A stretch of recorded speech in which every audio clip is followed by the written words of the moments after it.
दोस्तों अब ऐसी वीडियो दिखाने वाला हूं जिससे आपको पता चल जाएगा कि इन कुत्तों से फिलिस्तीन की औरतें भी नहीं डरती हैं।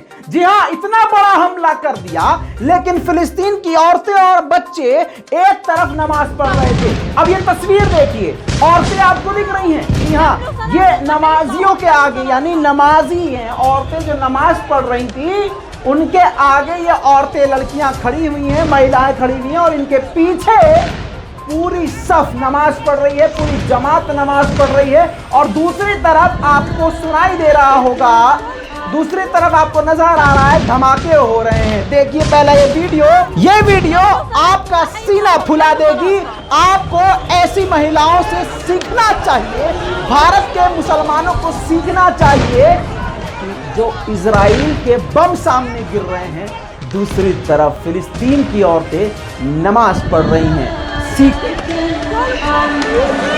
दोस्तों इसके बाद इराक के नेता तारिक अल हाशमी ने ट्वीट करते हुए और वीडियोस को शेयर करते हुए दुख जताया और कहा है कि इस दुख में हम फिलिस्तीन के साथ हैं। इस हमले के बाद फिलिस्तीनियों ने ऐलान कर दिया है कि अब आने वाली 28 तारीख को हम बहुत बड़ा प्रदर्शन करेंगे। सवाल ये पैदा होता है, भारत और पाकिस्तान के मुसलमान क्या इस 28 तारीख को उनके सपोर्ट में प्रदर्शन करेंगे? ऑनलाइन ही चाहे करें। इतना ही नहीं दोस्तों, जानकारी के मुताबिक इस पूरे हफ्ते फिलिस्तीनियों के घर छीने गए हैं, कत्ल किए गए हैं, कई लोगों को अरेस्ट किया गया है। इस हमले के बाद फिलिस्तीन के प्रेसिडेंट ने इमरजेंसी मीटिंग बुलाई और इसमें इन्होंने ये बात रखी कि यूएन इसमें दखल अंदाजी करे और यूएन हमारी मदद करे। हालांकि आपको पहले ही बता दूं कि यूएन पूरी तरह से फिलिस्तीन के साथ है और इजराइल के खिलाफ पहले से बयान दे चुका है। इस बारे में डिटेल रिपोर्ट आपको बहुत जल्द आज ही मिल जाएगी। चैनल के साथ जुड़े रहिएगा, सब्सक्राइब कर लीजिएगा चैनल ताकि आपको अपडेट मिल जाए। साथ में आपको बता दूं